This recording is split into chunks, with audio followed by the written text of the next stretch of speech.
तो दोस्तों आज तारीख हो गई है 14 मार्च 2023 की, साथ ही में दिन है मंगलवार का। वहीं हिंदी तारीख है कृष्णा सप्तमी और महीना चल रहा है चैत्र का। तो आइए बिना देर किए फटाफट से जानते हैं आज की ताज़ा खबरें और मुख्य समाचार। दोस्तों आज के मुख्य समाचार में पहली बड़ी खबर आ रही है रेल किराए में 50% छूट मिलने को लेकर। जी हां, भारतीय रेल में यात्रा करने वाले वरिष्ठ नागरिकों को यानी कि बुजुर्गों के लिए अच्छी खबर आ रही है। बताया गया संसदीय स्थायी समिति ने कोरोना वायरस महामारी से पहले रेलवे द्वारा वरिष्ठ नागरिकों को दी जाने वाली किराए में रियायत को फिर से शुरू करने की सिफारिश की है। भारतीय रेलवे के 60 वर्ष या उससे ज्यादा की आयु के पुरुषों को किराए में 40% की छूट देता था, जबकि 58 वर्ष या इससे ज्यादा आयु की महिलाओं को किराए में 50% की छूट मिलती थी, पर इसे कोरोना काल में बंद कर दिया गया। लेकिन अब ताज़ा जानकारी के मुताबिक संसदीय स्थायी समिति ने इस छूट को बुजुर्गों के लिए एक बार फिर से बहाल करने की सिफारिश की है। कुल मिलाकर आसान शब्दों में कहें तो अगर ये सिफारिश मान ली जाती है तो एक बार फिर से देश के बुजुर्गों को रेल किराए में 50% की छूट मिल सकती है, यानी कि पुरुषों को 40% और महिलाओं को 50%। वहीं दोस्तों अगली बड़ी खबर आ रही है हाईकोर्ट के एक बड़े फैसले को लेकर। जानकारी के मुताबिक बॉम्बे हाईकोर्ट की नागपुर पीठ ने 28 साल के एक व्यक्ति की सजा को रद्द करते हुए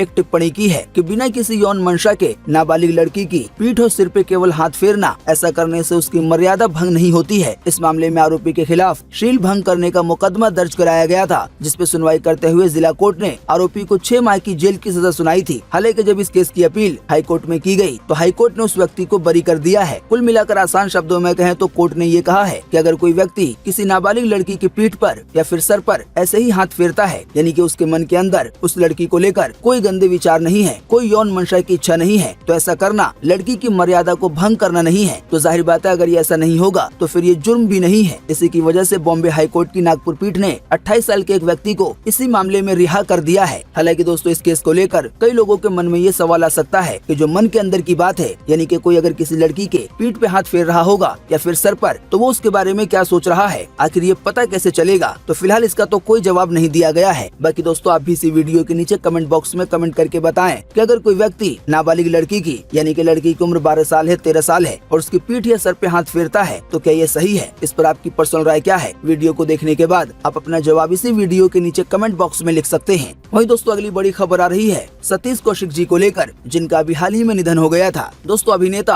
और निर्देशक सतीश कौशिक जी की मौत के मामले में रोज अब नए नए खुलासे हो रहे हैं। खासतौर पे जब से सतीश के दोस्त विकास मालू की दूसरी पत्नी सानवी मालू ने दिल्ली पुलिस आयुक्त को पत्र लिखकर इस बात की शिकायत की है कि उनकी मौत सामान्य नहीं थी, बल्कि ये एक हत्या है जिसे मेरे पति ने किया है। अब दोस्तों ताज़ा अपडेट यह है कि सानवी की लिखित शिकायत मिलने के बाद दिल्ली पुलिस आयुक्त संजय अरोड़ा ने जांच के आदेश दे दिए हैं। अभी हाल ही में बीते रविवार को पुलिस की एक टीम विकास मालू के फार्म हाउस पे भी पहुंची थी। दोस्तों आपको बता दें विकास मालू नाम का ये व्यक्ति सतीश कौशिक जी का दोस्त है। हमने आपको बीते रोज के मुख्य समाचार में बताया था कि कुल मिलाकर इन शॉर्ट में पूरी जानकारी ये है कि जिस दिन सतीश कौशिक जी की जान गई उससे एक दिन पहले वो अपने इसी दोस्त के फार्म हाउस पे गए हुए थे और उसी के एक दिन के बाद उनकी जान चली गई। साथ ही एक और मेन जानकारी ये है कि जो विकास मालू नाम का व्यक्ति है यानी कि जो सतीश कौशिक जी का दोस्त है, उसने सतीश कौशिक जी से 15 करोड़ रुपए उधार ले रखे हैं। तो इसी विकास मालू नाम की जो दूसरी पत्नी है उसने अपने पति पर कई गंभीर आरोप लगाए हैं। असल में इसकी दूसरी पत्नी यानी कि सानवी ने दिल्ली पुलिस आयुक्त को एक पत्र लिखा है। इसी पत्र में उन्होंने एक जगह सतीश कौशिक और विकास के बीच 15 करोड़ रुपए के विवाद को लेकर जिक्र करते हुए बताया है कि 23 अगस्त 2022 को सतीश कौशिक हमारे दुबई के घर पे आए थे। इस दौरान उन्होंने विकास से अपने 15 करोड़ रुपए वापस मांगे। इस बात को लेकर दोनों के बीच बहस भी हुई थी। हालांकि बहस होने के बाद विकास ने बाद में सतीश कौशिक जी से उस दौरान वादा किया कि वो उनके 15 करोड़ जल्दी भारत आकर दे देगा। फिर विकास की दूसरी पत्नी यानी कि सानवी कहती है कि जब रात को हम बेडरूम में थे तो मैंने विकास से पूछा कि सतीश कौशिक जी कौन से पैसे मांग रहे थे। इस पे विकास ने बताया कि इसने मेरे को 15 करोड़ रुपए दे रखे हैं जो कोरोना काल में डूब गए। फिर जब मैंने पूछा कि अब आप क्या करोगे तो विकास ने कहा कि किसी दिन रशियन गर्ल बुलाकर ब्लू पिल्स की ओवरडोज दे देंगे तो वो वैसे ही मर जाएगा, इससे कौन रुपए वापस कर रहा है। हालांकि अब वहीं दूसरी ओर अपने ऊपर गंभीर आरोप लगने के बाद विकास मालू ने चुप्पी तोड़ी है। विकास ने इंस्टाग्राम पर होली वीडियो डालकर अपने ऊपर लगे आरोप को बेबुनियाद बताया है। विकास मालू ने सफाई दी है कि उनके और सतीश कौशिक जी के बीच बीते 30 वर्षों से पारिवारिक संबंध है। अब दोस्तों कौन सच बोल रहा है और कौन झूठ बोल रहा है, फिलहाल ये तो साफ नहीं हो पाया है, लेकिन दिल्ली पुलिस इस पूरे मामले में छानबीन कर रही है। तो उम्मीद है आने वाले दिनों में जल्दी हमें सच पता चल पाएगा और हम ये जान पाएंगे कि सतीश कौशिक जी की जान अपने आप अचानक गई है कुदरती तौर पर या फिर उनके साथ कुछ किया गया था।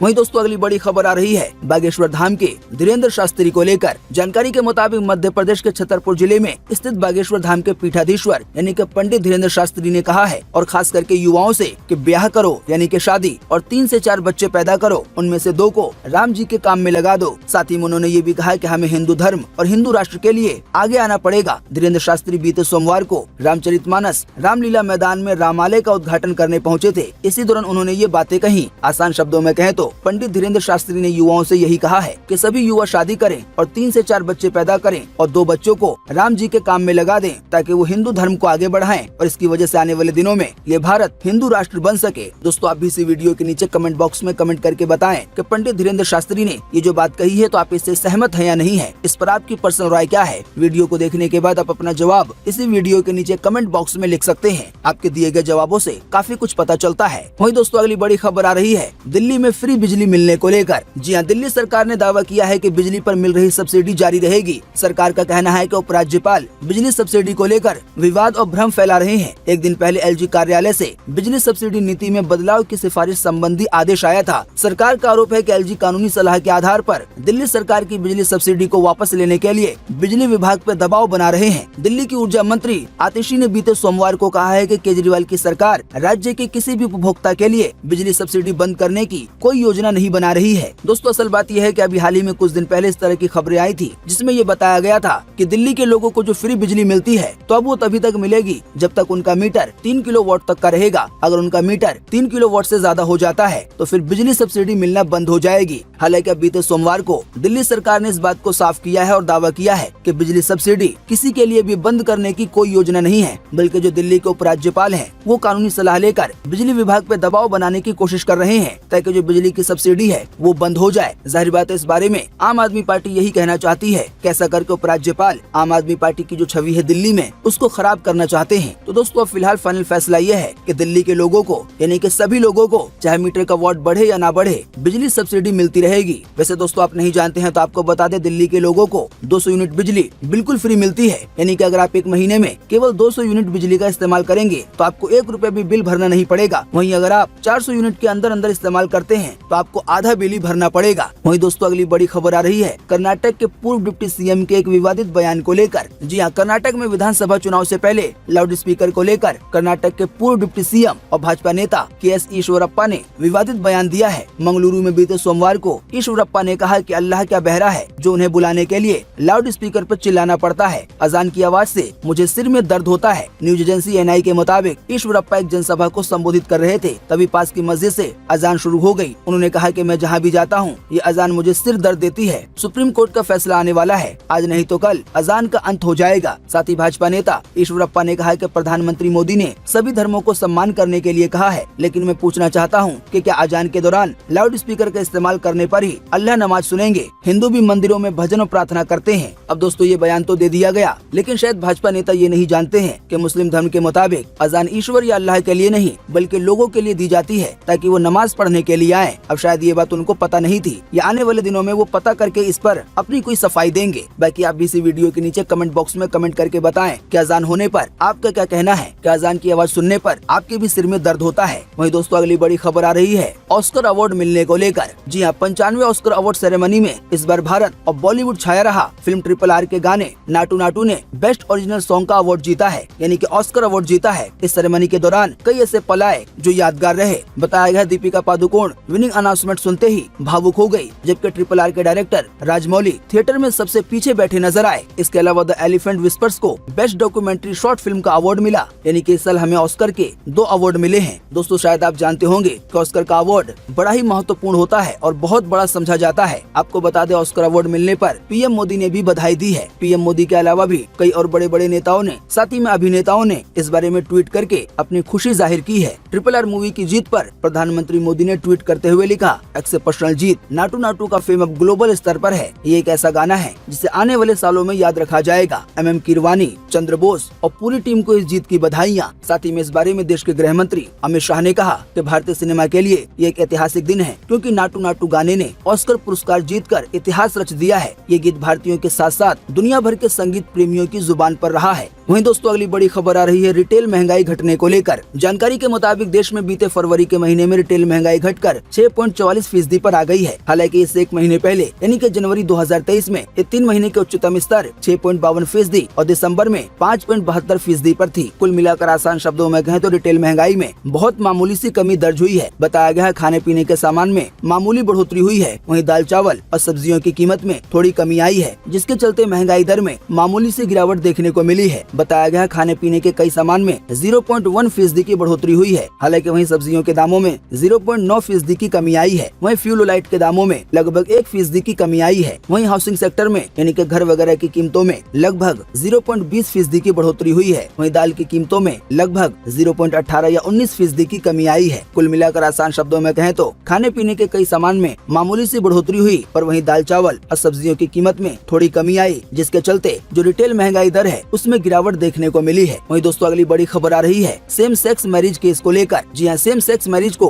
कानूनी मान्यता देने की मांग करने वाली 15 याचिकाओं पर अब 18 अप्रैल को सुनवाई होगी। बताया गया सुप्रीम कोर्ट की 3 जजों की बेंच ने इस मामले को महत्वपूर्ण बताते हुए बीते सोमवार को इस पूरे केस को 5 जजों की बेंच को भेज दिया है। साथ ही बताया गया है जब आने वाले 18 अप्रैल को इस केस को लेकर जब सुनवाई होगी तो इसकी लाइव स्ट्रीमिंग यूट्यूब पर देखी जा सकेगी। दोस्तों हमने आपको इस खबर के बारे में बीते रोज के मुख्य समाचार में बताया था। हालांकि अभी से लेकर ये नया अपडेट आया है। आइए पहले आपको इन शॉर्ट में पूरा मामला बताते हैं। दोस्तों सेम सेक्स मैरिज ऐसी शादी को कहा जाता है जिसमें लड़का लड़की नहीं होते बल्कि लड़का लड़का होता है या फिर लड़की लड़की होती है, यानी कि जेंडर सेम होता है। इसे ही सेम सेक्स मैरिज कहा जाता है। तो अभी हाल ही में कुछ समय पहले इस तरह की लगभग 15 याचिकाएं दायर की गई हैं। इस तरह की शादियों को भी कानूनी मान्यता दी जाए। बीते रोज के मुख्य समाचार में हमने आपको बताया था कि जब इस मामले में कोर्ट ने केंद्र सरकार से जवाब मांगा तो केंद्र सरकार यानी कि भारत सरकार ने इस पर जवाब देते हुए कहा है कि हम इसके पक्ष में नहीं है, क्योंकि ये भारतीय परंपरा के खिलाफ है। भारतीय परंपरा ये है कि एक शादी में एक महिला और एक पुरुष होने चाहिए, तभी बच्चा वजूद में आता है और एक खानदान चलता है। लेकिन इस तरह की शादियां यानी कि लड़के से लड़के की शादी या फिर लड़की से लड़की की शादी इस तरह के कॉन्सेप्ट से बिल्कुल भी मेल नहीं खाता है। तो फिलहाल ताजा अपडेट यही है कि इस पूरे मामले को महत्वपूर्ण समझते हुए इसे 3 जजों की बेंच से हटाकर अब 5 जजों की बेंच में भेज दिया गया है, यानी कि सुप्रीम कोर्ट के 5 जज इस पे फैसला लेंगे।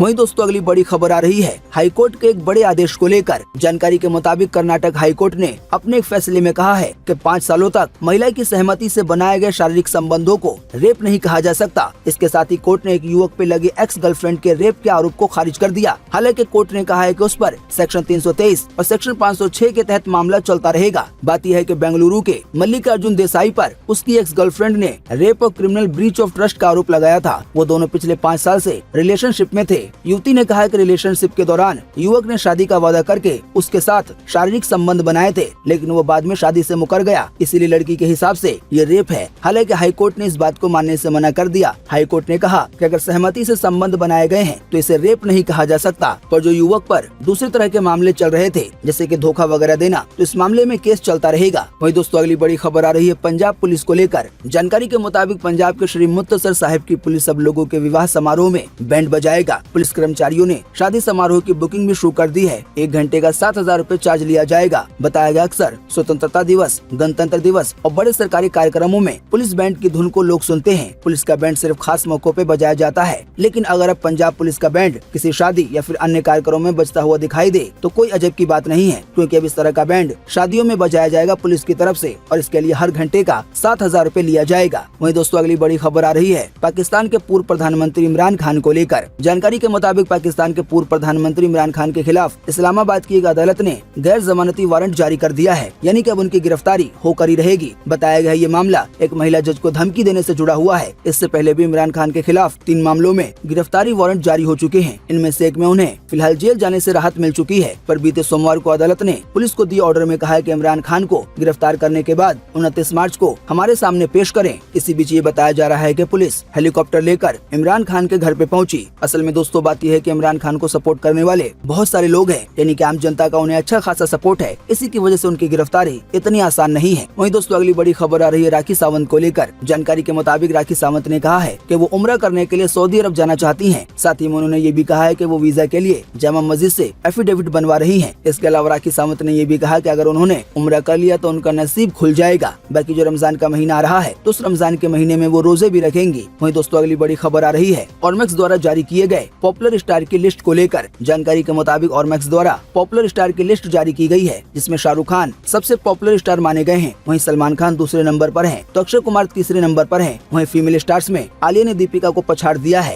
यानी कि पॉपुलर स्टार के मामले में आलिया भट्ट दीपिका पादुकोण से आगे निकल गई हैं। वहीं दोस्तों अगली बड़ी खबर आ रही है दिल्ली के विधायकों की सैलरी बढ़ने को लेकर। जानकारी के मुताबिक दिल्ली के विधायकों की सैलरी 66% बढ़ा दी गई है। बताया गया सैलरी और भत्ते को मिलाकर अब हर महीने एक विधायक को 1,70,000 रूपए मिलेंगे और इसे राष्ट्रपति ने भी मंजूरी दे दी है। वहीं दोस्तों अगली बड़ी खबर आ रही है वंदे भारत ट्रेन को लेकर। जानकारी के मुताबिक दिल्ली वाराणसी वंदे भारत ट्रेन अब हफ्ते में 4 दिन नहीं बल्कि 5 दिन चलेगी। ट्रेन का टाइम टेबल आप अपनी स्क्रीन पर देख सकते हैं। या ज्यादा जानकारी के लिए आप इंडियन रेलवे की वेबसाइट को भी विजिट कर सकते हैं। वहीं दोस्तों अगली बड़ी खबर आ रही है आज 14 मार्च 2023 के राशिफल को लेकर, जो कि जारी किया गया है एनबीटी द्वारा। और यह है टैरो कार्ड के अनुसार। हम आपको पहले भी कई बार बता चुके हैं कि राशिफल में कई लोग मानते हैं और कई लोग नहीं मानते हैं। इसी की वजह से हम आपको ये जानकारी यानी कि राशिफल की जानकारी केवल खबर के तौर पे बताते हैं। आस्था अपनी अपनी जगह है। तो शुरू करते हैं मेष राशि से। मेष राशि वालों के लिए कहा गया है कि आज अविवाहितों के लिए अनुकूल समय है, विवाह के योग बनेंगे। साथ ही पढ़ाई करने वाले छात्रों के लिए आज का दिन अच्छा रहेगा। वहीं नौकरी पेशा लोगों के लिए भी आज का दिन काफी अच्छा रहेगा और वो अपने काम में अच्छा प्रदर्शन कर पाएंगे। वहीं वृषभ राशि वालों को लेकर कहा गया है कि आज व्यर्थ की भागदौड़ से बचें,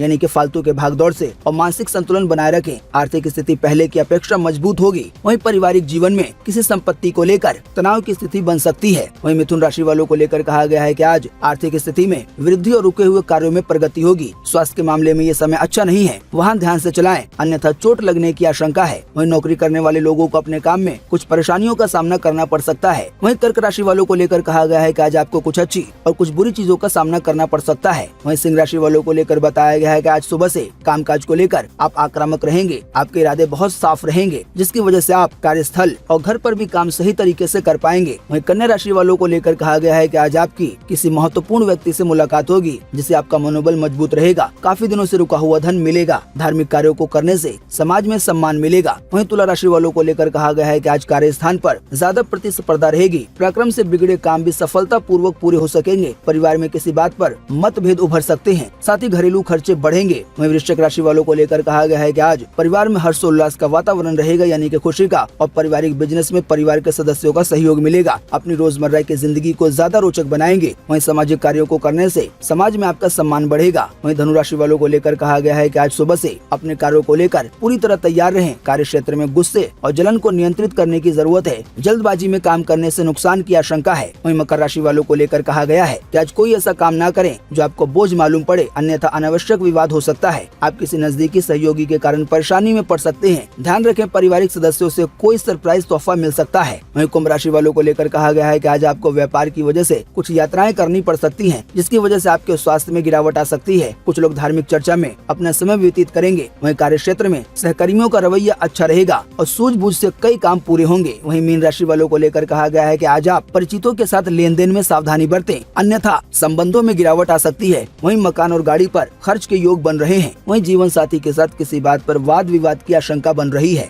उम्मीद करते हैं इससे आपको काफी कुछ जानकारी मिली होगी। हम बस इसके बदले में आपसे इतना ही चाहते हैं कि आप इस वीडियो को लाइक कर दें और शेयर कर दें, क्योंकि आपका लाइक और शेयर करना ही होता है हमारी मेहनत का फल। वीडियो देखने के लिए आपका बहुत बहुत धन्यवाद। Thanks for watching.